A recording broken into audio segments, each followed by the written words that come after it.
Hello then, right, part two. Another thing we need to do before we can even get started is make sure that we've keeping all our files in the right place.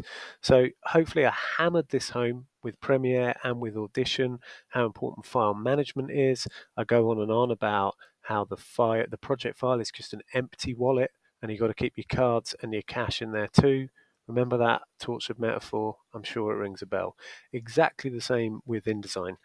So with InDesign, we want to make sure that our project file is in the same place as any of the source files we might need, such as photographs, etc.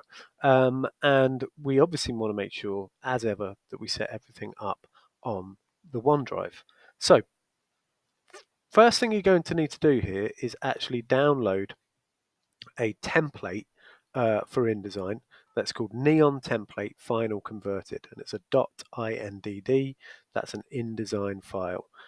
So it's the kind of file that will only open with InDesign and nothing else. So if you find that on Classroom, click on it, and once again, click on Download.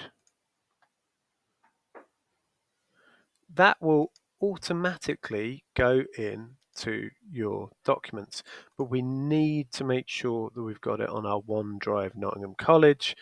Incredibly important that we do.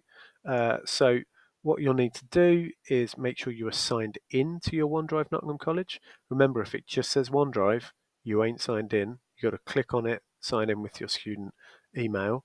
If it says OneDrive Nottingham College, you're all good.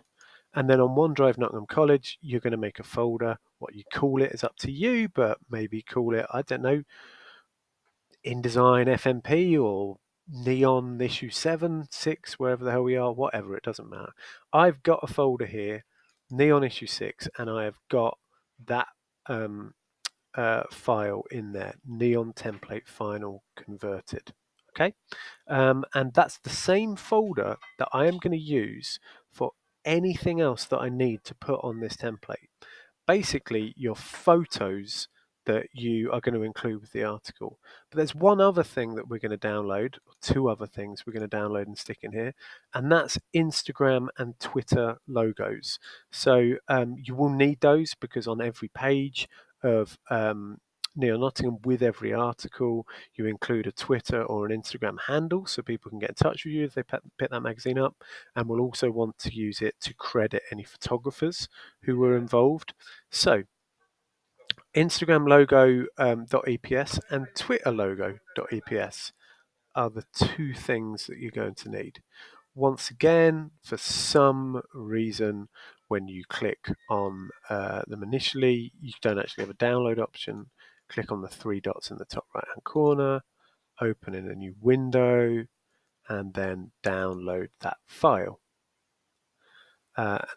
Make sure that you've got your Instagram logo and you've got your Twitter logo, and where are you putting them? In your OneDrive. So I have Instagram logo here and I have Twitter logo here.